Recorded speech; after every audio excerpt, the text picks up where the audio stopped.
자, 이번엔 보낭칠 이노큐가 되겠습니다. 보낭칠 이노큐 최근에 구매 후기. 어휴, 얼마나 감동을 받으셨는지 구매 후기가 매우 깁니다. 이노큐를 한 달간 먹고 이어서 한 박스 더 구매해서 먹기 시작하면서 네네. 후기를 적어봅니다. 먼저 저는 누우면 30분 이내에 정신없이 잠이 듭니다. 다만 잠귀가 밝고 계속 뒤척이느라 정신이 깨어난다는 게 문제입니다. 아이고. 그래요. 20대 초부터 병원에서 수면의 질이 떨어진다는 것을 말을 들었습니다. 수면 클리닉 가보라는 소리를 들었지만 그냥 주말에 몰아서 자는 걸로 버티다가 나이가 드니 자고 일어나도 피곤함이 가시질 않고 스마트워치로 패턴을 확인해 보니 역시나 깊은 수면은 18분에서 23분 정도로 최악이더군요. 그래서 숙면에 도움이 될까 싶어서 보낭칠 이노큐를 먹었는데 25일이 지난 시점부터 기존 수면 시간의 평균 9분에서 15분 정도 더 늘어난 상태가 됐습니다. 그래봐야 아직 30분에서 40분대인데 12시간을 자도 숙면 시간이 20분 미만이었던 걸 감안하면 많이 좋아졌습니다. 규칙적으로 1시간은 숙면을 취해야 할 것 같아서 한 달 더 먹어보기로 해서 열심히 먹고 있습니다.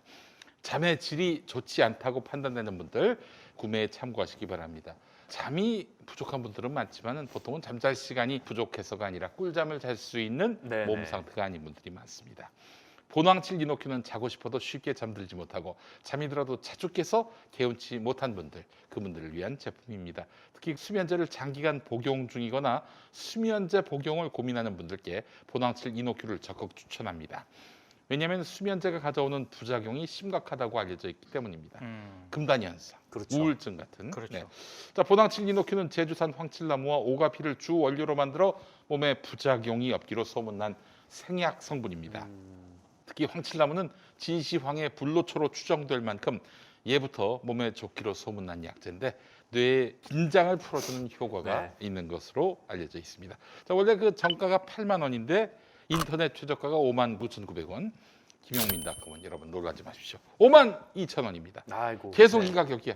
보낭칠 이노큐는 김용민닷컴에 와서 사야 됩니다. 그렇죠. 네, 여러분. 같은 가격도 아니고 엄청나게 싼 가격이네요. 그렇습니다. 8만 원짜리인데. 자, 보낭칠 이노큐 많은 사랑 바랍니다. 우리 정상근 기자님 어떤 얘기 해볼까요? 저는 아까 총선에 관련해서 이제 언론 탓을 할까 말까라고 얘기를 했지만 저는 살짝 언론 탓을 좀 해보겠습니다. 네네네. 아니 언론 비판받을 점 분명히 네. 많아요. 예. 근데 뭐 이렇게 총선 과정이라기보다는 지금 현재 이게 총선 끝나고 나서 언론의 보도가 좀 유감이 드는 측면이 있는데 사실 이제 지난해하고 올해 이제 언론에서 가장 많이 나온 단어 중에 하나가 이제 바로 내로남불이 아닐까 하는데 특히 이제 민주당을 비판하는 단어로 이게 정말 많이 사용이 됐었죠. 근데 이 내로남불이란 단어가 이제 심지어 어떻게 사용했는지 이제 이번 이 재보궐선거를 거치면서 이제 여실히 드러났다라고 보는데 이게 뭐냐면은 박주민 의원이 시세보다 한 20만 원 정도 월세를 낮춰서 이제 월세 계약을 체결을 했는데 그때 이제 주호영 원내대표가 아주 강하게 비난을 했었어요.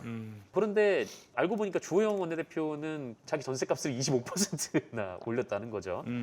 그런데 이 박주민 의원에 대한 비판은 굉장히 많았는데 주호영 원내대표에 대한 비판은 뭐 거의 없었습니다. 거의 없었는데 이게 이른바 이제 내로남불이라는 아주 자극적이고 강력한 단어 앞에서 박주민 의원의 잘못이 훨씬 더 부각이 된 반면에 주호영 원내대표의 그런 행위는 좀 부각이 안 되는 좀 그런 측면이 있었던 거죠. 사실 뭐 박주민 의원의 그 일이 저도 좀 비판받을 만한 어쨌든 뭐 공직자이기 때문에 그런 비판받을 만한 지점이 있다라고 생각을 하는데 근데 사실 주호영이 이런 말을 했었거든요. 그러니까 자기가 전세값을 25% 정도 올린 거는 시세를 맞춘 거다 이렇게 얘기를 하면서 낮게 받으면 이웃들에게 피해다라는 얘기를 했어요. 그러니까 이게 뭐냐면 담합을 했다라는 거를 본인 입으로 얘기를 한 거거든요. 전세값에 대해서. 그럼에도 불구하고 자기는 비판받으면 안 되고 더불어민주당은 앞뒤가 다르니까 비판을 받아야 한다. 그러니까 내로남불은 비판받지만 그냥 분류를 하면 비판을 안 받는다라는 뭐 그런 논리였던 것 같은데 실제로 이에 대해서 이제 MBC 시선 집중에서나 이 질문을 했었지 뭐 다른 언론들에서는 뭐 질문도 없었고 비판도 거의 없었던 겁니다. 그래서 그만큼 지금 언론이 이 민주당을 더 높은 잣대로 비판을 하고 있다는 건데 뭐 도덕적 잣대를 높여서 비판하는 건 언론이 할 수 있다고 봅니다만 근데 문제는 지금 너무 한쪽만 높여서 비판하는 거 아닌가 이 잣대를 좀 그런 생각이 드는 거죠. 그러니까 이번에 제가 좀 말씀드릴 부분도 그런데 지금 오세훈 시장이 선거 전부터 이 강남 재건축 규제를 푼다고 했고 또 이제 신호를 시장이 이제 받아 아는 좀 그런 상황이지 않습니까? 그래서 아까 김현 PD께서 잠깐 언급을 하셨는데 이번에 지금 강남 쪽에 호가가 좀 굉장히 많이 올라갔다라고 하죠. 그러니까 한 2, 3억 정도가 붙었다라는 건데 네. 뭐 재건축 재개발을 규제를 풀어주겠다라고 하면 뭐 당연히 그쪽으로 돈이 몰릴 거라는 거는 누구나 예상할 수 있는 부분이었지만 어쨌든 뭐 당시에도 이제 비판하는 보도는 이렇게 많지는 않았었고. 근데 좀 실제로 이제 현상으로 이제 호가가 이제 몇 억이 올랐다 이런 현상이 나타났는데 제가 봤을 때 좀 이상한 건 좀 언론인 거죠. 이게 뭐냐면은 분명히 집값 폭등이라는 키워드로 이 정부를 어마어마하게 비판을 해왔었거든요. 네.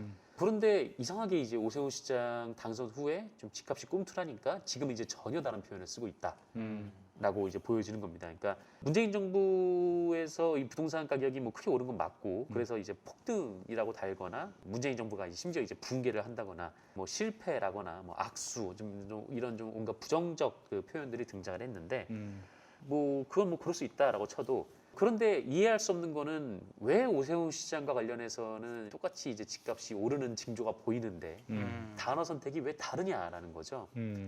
몇 가지만 좀 예를 들어보겠습니다. 이게 매일경제 기사 제목인데요. 이 제목이 뭐냐면 압구정 현대 호가 2, 3억 올라 오세훈 재건축 규제 완화 촉각이라는 제목입니다. 이 내용을 보면 재건축 단지들은 최근 보궐선거에서 재건축 규제 완화를 공약한 오세훈 시장이 압도적인 표차로 당선되자 고무된 분위기다라고 써요. 그래요. 네. 집값이 올라서. 근데 불과 사흘 전에 매일경제 사설이 뭐였냐면 부동산 정책 민간 규제 풀고 징벌적 세금 없애라였는데 여기서 매일경제가 뭐라고 했냐면 현 정부는 지난 4년간 26번에 걸친 부동산 대책을 내놨지만 집값을 잡는 데 실패했다라고 비판을 하거든요. 네. 그러면서 이제 수요 공급 원칙을 무시한 채 뭐 다주택자를 정조준하고 세금 대출 규제에 퍼부었지만 집값은 거꾸로 움직였다. 그러니까 집값이 폭등했다는 점을 비판하고 있어요. 아니 그러면 이렇게 매일경제의 말대로 반시장적인 정책을 내놔가지고 집값이 폭등을 했다면 일단 오세훈 시장이 재건축 규제를 풀겠다고 했으니까 집값이 떨어져야 되는 거 아닙니까? 그렇죠. 그런데 뭐 취임한 지 며칠 안 됐으니까 당장 뭐 그럴 일 없겠죠. 근데 계속 집값 잡는 걸로 언론사 논조를 한번 이렇게 얘기를 했으면 계속 그걸로 유지를 해야 되는 거잖아요. 집값이 폭등하면 안 된다라고 똑같이 얘기를 했어야 되는데 그런데 집값이 올라서 고무된 분위기 이건 대체 어떤 의미냐는 거죠. 그리고 조선일보도 오늘 기사를 보면요. 이 제목이 재건축 규제 완화 기대감에 호가 껑충 전문가들 추격 매수 신중해야 이런 제목이 달렸습니다. 그러니까 집값 호가가 뛰었다는 걸 두고 이제 기대감이라는 좀 긍정적인 단어를 써요. 그런데 불과 이제 4주 전 이 조선일보도 사설에 뭐라고 썼냐면 정부가 집값 올려놓고 국민의 세금 폭탄, 부동산 0점도 후하다라는 제목의 사설을 썼어요. 그래서 여기서 뭐라고 썼냐면 집 한 채 갖고 사는 사람이 무슨 죄를 지었나? 공시가에 연동되는 건강보험료도 따라 오른다. 자영업자 127만 세대의 건강보험료가 오는 11월부터 인상되고 현금 소득이 없는 은퇴자나 고령자 2만 명이 월 12만 원가량의 건보료를 새로 부담하게 된다. 집을 팔라는 강요나 마찬가지다. 이렇게 얘기를 합니다. 집값이 폭등을 해서 이제 공시지가를 올리니까 공시지가를 그렇게 올려버리면은 사람들이 이제 못 살지 않느냐. 좀 그렇게 얘기를 해요. 그런데 지금 상황은 똑같죠. 이제 오세훈 시장이 뭐 재건축 규제를 풀든 안 풀든 이 정부의 세제 정책은 변한 게 없으니까 상황은 똑같은데 그런데 오세훈 시장 취임 후에 호가가 뛰는 걸 가지고 기대감이라고 표현을 한다라는 거죠. 그러니까 조선일보가 이제 그동안 이제 미친 집값 이렇게 얘기를 했는데 강남 호가가 3억 원이나 올랐는데 이거는 기대되는 집값이냐 그런 좀 의아함이 드는 거고. 그리고 이 중앙일보 기사 제목은 이렇습니다. 오세훈 서울시장 당선 재건축 시장 방끝. 웃음이 나오냐고요 지금. 방금 웃음이 나오냐고요. 그러니까 호가가 올랐는데 이데일리 같은 경우에는 참. 오세훈 효과 벌써라는 제목을 썼어요. 아니 집값을 올리는 게 효과입니까? 그러니까 효과, 뭐 벌써, 뭐 기대감, 뭐 방끝 다 긍정적인 언어로 나오고 있는 거죠. 야 이거 진짜 너무한 거 아닙니까 이게? 본인들이 부동산 시장이 과열되는 거를 기대하는 게 아닐까요? 그렇죠. 저도 그렇게 보는데, 그러니까 이게 뉴스원도 이제 비슷한 제목을 썼습니다. 그러니까 오세훈표 공약에 호가 3억 훌쩍, 서울 재건축발 집값 변동 바람 탈까. 집값 폭등이 아니라 집값 변동이라는 표현을 썼어요. 집값 변동. 네. 이런 게 어디 있습니까? 그리고 또 바람 탈까 이건 뭐예요? 집값이 오른다는 얘기잖아요. 그렇죠. 그러니까 그동안 이제 써왔던 거랑 전혀 다른 얘기를 지금 하고 있는 겁니다. 이 정도면 이제 내로남불이 아니라 지금 국노민불인데 예. 국민의힘이 하면 로맨스고 민주당이 하면 이제 불륜 이런 거 사실 이제 재건축도 재건축이지만 오세훈 시장이 지금 4차 대유행 조짐이 일어나고 있는 조짐에 방역을 좀 완화하려고 하지 않습니까? 오세훈표 방역이라는 표현을 쓴 언론들이 꽤 있더라고요. 오세훈표 방역. 오세훈표 방역. 아이고. 근데 난 정말로 그건 이 진짜 위험한 양아치들이다 진짜. 아유. 위험한 그런 제목 붙이기라고 생각을 하고요. 음. 오세훈 서울시장은 일단 방역 전문가가 아니지 않습니까? 네. 방역 전문가들이 얘기를 어느 정도 들었는지는 모르겠습니다만 음. 그런 식으로 접근하는 거에 대해서 굉장히 우려할 만한데 언론들은 물론 우려를 기사에 담긴 했습니다만 제목을 오세훈표 방역이라고 이렇게 작은 따옴표를 써서 보도를 하더라고요. 되게 긍정적인 단어를 쓰는 네, 거예요. 굉장히 차이가 그거는 엄청나요. 긍정적인 의미의 단어입니다. 근데 만약에 이 정부에서 지금 이렇게 업소별로 이제 방역을 좀 늘렸다가 줄였다 하겠다, 좀 그렇게 했으면은 지금 확진자가 600명인데 지금 무슨 소리냐 그렇게 아마 썼을 이렇게 거예요. 보도가 나왔을 네. 거예요. 근데 음. 오세훈에게는 전혀 그게 아니었다라는 음. 거고. 근데 좀 아까 이제 민동기 선배도 얘기하셨지만 이게 솔직히 이렇게 보면은 결국 이제 이 언론들이 얘기를 했던 거는 그동안 이제 집값 폭등이 아니었다라는 생각이 드는 거죠. 그러니까 솔직히 뭐 주요 매체 데스크들, 그러니까 어느 정도 돈 벌고 또 재산도 있는 사람들, 뭐 주요 매체 기자들은 연봉이 이제 1억이 넘어가니까 뭐 이런 분들이 솔직히 집값 떨어지는 거 바라겠습니까? 절대 아닐 거예요. 그러니까 이게 언론도 저는 이제 부동산 기사 쓰려면 소속 기자들이 이제 어디에 살고 또 부동산 거래 어떻게 해야 되는지 저는 좀 공개를 해야 된다고 생각하는 편이니다만 이제 물론 안 되겠죠. 근데 어쨌든 이런 사람들이 마치 이제 집 없는 사람, 약자를 위하는 척 뭐 집값이 폭등한다고 난리 쳤는데 정작 이 사람들이 오세훈 서울시장 당선 후에 이제 재건축 들썩들썩 한다고 하니까 또 거기에 대해서 긍정적으로 표현하고, 그러니까 이 사람들은 집값이 폭등하면 좋은 거예요. 그러니까 이 사람들이 싫은 거는 다주택자나 이제 부자들에게 세금을 매기는 게 싫은 거였죠 지금까지.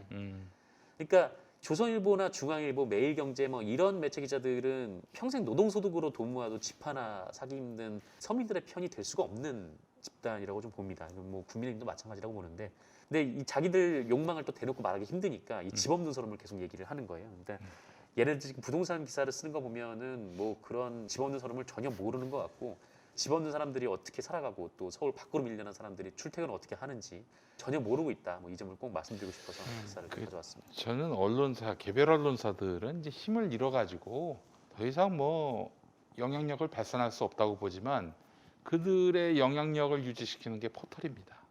포털이에요. 포털 개혁할 수 있습니다. 개별 언론사들은 개혁 못하지만 포털은 개혁할 수 있어요. 왜냐? 그냥 일개 영리 기업이에요. 그래서 아니 무슨 뭐 여당에게 유리한 기사를 노출시켜달라 이게 아니잖아요. 이런 식으로 완전히 터무니없이 말도 안 되는 정치적 편향성, 일종의 정치 개입이지. 이런 것들을 막기 위한 실효적이고 그리고 실천 가능한 해법들을 만들도록 강제하는 일들은 얼마든지 수만 가지로 할 수 있습니다. 근데 그걸 안 하잖아요. 그러니까 이 포털 타고 이 뉴스들이 그냥 거침없이 번져나가고 그렇게 해서 여론이 형성되는 일들이 발생한단 말이죠. 포털을 어떻게 그러면 보느냐? 포털의 갑질을 수사하면 됩니다. 여러 가지로 또 과징금을 때린다든지 이렇게 해서 컨트롤할 수 있는 방법은 많아요. 해도 됩니다. 포털은 언론이 아니니까. 그래서 지금 불공정하게 운영하고 있는 거 아닙니까? 무슨 뭐 알고리즘한테다 이렇게 뒤집어 씌우는데 그럴 리가 있나? 전에 우리가 봤잖아요. 한겨레 경향신문 보는 사람한테 조중동이 추천되고 그게 무슨 알고리즘이야? 알고리즘은 다 눈속임이지, 기만이지. 포털을 바로 잡으면 됩니다. 포털만 바로 잡으면 제가 봤을 때는 언론 개혁은 금방 될 수 있다고 봐요. 그러니까 나쁜 기사는 필터링이 되는 거야. 저널리즘의 어떤 그런 기본적인 골관도 갖추지 않는 기사들은 완전히 그냥 배제가 되는, 노출이 되지 않는 이런 구조. 누차 강조하지만 포털은 뉴스와 관련해서는 검색 위주로 저는 가야 한다라고 생각합니다. 그렇지. 첫 화면에 아무것도 없이 네. 자기가 검색한 단어에 따른 기사들이 다 나올 수 있게. 그 무슨 자기들이 허용하는 매체만이 아니라 모두가 다 나올 수 있게. 네. 그렇게 해줌으로써 공정성을 회복할 수 있도록 해야 한다. 이게 근데 그거 못 합니까? 충분히 할 수 있다고 봐요. 할 수 있어요. 안 해서 그렇지 의지가 없어 그렇지. 구글처럼 그렇게 하면 되죠. 네. 사실 구글이 검색도 훨씬 잘 돼요. 훨씬 잘 돼요. 네. 검색 기능이 그만큼 발달이 돼 있기 때문에. 안 해서 문제입니다. 안 하니까 이런 일들이 발생하고 언론 때문에 졌다면은 결국 그게 정부의 무능 탓입니다. 그러니까 언론 잘못을 얘기한다면은 정부가 할 일을 다 한 다음에 그럼에도 언론이 문제가 있다라고 얘기를 해야지 마땅히 할 수 있는 그런 모든 유효한 수단을 전혀 쓰지 않은 가운데서 언론 탓을 하면은 그 또한 정부의 무능을 입증하는 꼴이 되는 거예요. 저는 무능이라는 단어를 쓰고 싶진 않고 음. 민주당이 음. 이번 선거에서 진 가장 큰 원인을 저보고 만약에 꼽으라면 음. 유능하지 못했다. 음. 저는 그래요. 이렇게 얘기를 하고 싶어요. 예. 네. 개혁이건 민생이건 음. 유능하지는 못했다. 음. 네. 이게 왜 그러냐? 언론들한테 눈치가 보여서 그 차원이 아닐 겁니다. 언론하고 지금의 이런 불의한 언론들하고 카르텔을 형성했다고 봐요. 민주당 지도부가, 전 민주당 지도부가. 그래서 언론의 이익에 배치되는 일이 없도록 하는 일들을 그동안 꾸려왔다고 저는 생각을 합니다. 아니, 언론 관련한 개혁이 된 게 뭐가 있어요? 안 했지. 시간이 없었습니까? 뭐 의석이 모자랍니까? 시도도 안 했어. 왜냐? 언론의 이익을 대변하기 때문에. 그렇게 보시면 정확할 겁니다. 전 그렇다고 봅니다. 기분 나빠하겠지만 기분 나쁘라고 하는 거예요. 언론 개혁을 안 한 겁니다. 못한 게 아니라. 단언컨대 못한 게 아니라 안 한 겁니다. 예. 저도 김용민 PD 말에 한 표 보탭니다. 그래요. 그래서 참 이게 정말 아닌 사람들이 너무 많아요. 민주당 안에서. 모두 다 개혁적인 인사로 탁 탈바꿈 하면 참 좋을 텐데 또 현실적으로 쉽지 않고 그 결국에는 뭐 우리 국민들 한 명 한 명이 다 언론인이 되고 스피커가 되는 일밖에 없다. 그게 사실 뭐 정부가 노력해서 한 게 아니라 우리 유튜브가 만들어졌고 페이스북이 만들어졌기 때문에 가능한 일들 아니겠습니까? 이 열린 사회라는 큰 어떤 그런 흐름은 또 모든 국민이 언론인이 되는 그런 대세는 바뀔 수가 없을 거예요. 거스르기 힘들 거예요.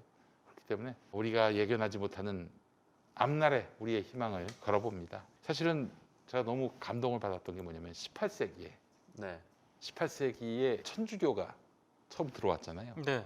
나라는 정말 폐쇄돼 있었고 뭐 통신이 원활했습니까? 뭐 물론 대륙하고 소통은 가능했지만은 천주교 서학이 들어오기는 쉽지 않았던 때였어요. 그렇죠. 초기에는 좀 뭐 그런가 보다 했는데 이제 나중에 이 윤지충이 제사를 제대로 안 지내 가지고 또 게다가 남인이었으니까 서인들에 의한 공세로 결국 천주교가 박해를 받았는데 그럼에도 불구하고 천주교가 망하지 않았어. 점점 더 들불처럼 번졌어.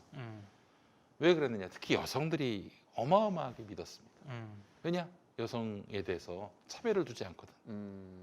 쌍놈 차별을 두지 않거든. 그러니까 이 평등 의식이 전혀 학습되지 않은 그런 동방의 끝자락에 있는 나라에서도 이게 번지면서 자산 어보에도 보면은 그 이정은 씨가 여자를 무시하지 말라 그런 내용들이 거기 나온다고. 그 19세기에. 근데 그런 얘기가 가능하겠어요? 가능한 이유는 하나예요. 우리가 모르는 어떤 시대적 대세가 있는 거예요. 이게 뭐 통신이 없더라도 교통이 없더라도 대세란 게 있다고. 모든 국민이 모든 세계인이 언론인이 되는 그런 세상을 향해 우리가 성큼성큼 나가고 있기 때문에 소수의 이런 조직화된 언론사들에 의해서 우리 여론 시장이 왜곡되고 혼탁해지고 오염되더라도 결국에는 이들의 영향력은 오래 갈 수 없다라는 게 제 개동 철학입니다. 그렇게 해서 결국 평등 사상이 들어왔고 굳이 학습되지 않더라도 그 흐름과 함께 그래서 남녀 평등이 조금씩 진척이 됐고 동학대에 이르러서 여성의 재가가 허용됐습니다. 남편이 죽거나 뭐 여러 가지 이유로 없을 때 재혼하는 게 금지됐었는데 그랬죠. 그때 조선 땅에서 최초로 세계 최초로 네. 재가가 허용됐고 이 여성의 투표권이 인정된 게 이제 20세기 초였어요. 얼마 안 됐다고. 네. 그렇게 이제 성큼성큼 세상은 진화하고 진보됐는데 이 언론에 의해서 소수의 독점적 스피커들에 의해서 국민 여론이 왜곡되는 시대는 이제 곧 마무리되지 않겠는가 생각이 듭니다. 하여간 이 민주당 너무 무능하다는 얘기 많이 하시는데 무능한 게 아니라 할 개혁을 안 한 거예요. 못한 게 아니라 안 한 겁니다. 그런 의미에서 보면은 더욱더 우리 민주 시민들이 회초리를 들어야 하고 채찍질을 해야 되는데 그게 싫으니까 또 지금 뭐 강성 친문들에 의해서 당이 좌지우지된다 이런 얘기가 나오는 거고 뭐 그런 얘기에 또 귀를 기울이셨는지 이철이 같은 사람이 또 지금 청와대 들어가서 정무수석한다고 하고 그런 좀 암울한 상황이네요. 예. 자, 그러나 역사는 진보하고 우리는 발전할 것입니다. 그런 믿음을 갖고 살아야지. 그런 믿음도 없으면 어떻게 살아? 그런 믿음을 갖고 수술 받고 오시기 바라겠습니다. 진보하겠습니다. 진보하시기 바라겠습니다. 예. 자, 오늘 국물 없는 기자회 마무리하겠습니다. 시청해주신 여러분 감사하고요. 다음 주는 우리 정성근 동지 빼놓고 누구 보시나? 대안을 마련해 주시오. 뚱브라더스로. 대안 음. 누가 있을까요? 둘이 하시죠. 둘이에요? 둘이 한 적도 있었나 우리가? 우리가 있었지, 예전에 있었지. 저 코로나 예. 복귀하기 직전에. 아 그러네, 네, 그러네. 아, 뭐 있었죠. 한줄 못했다. 예. 네. 알겠습니다. 근데 뭐 어쨌든 다음 주에 알아서 하고 네. 다음 주 잘하면 어떻게 다음에 못 나오실 수도 있을 텐데. 누가 나오냐에 따라서. 저희 그럼 밥만 먹고 가게 해주시죠. 예. 엄미애 씨를 게스트로 섭외합니다. 엄미애를 네네. 엄미애 씨를 네네. 그래요. 엄미애 씨가 말을 잘합니까? 못해요. 나한테는 잘하던데 말. 욕을 하니까 잘하는 거죠. 네, 그래요. 알겠습니다. 여러분 다음 주에 뵙겠습니다. 고맙습니다. 고맙습니다. 고맙습니다. 김영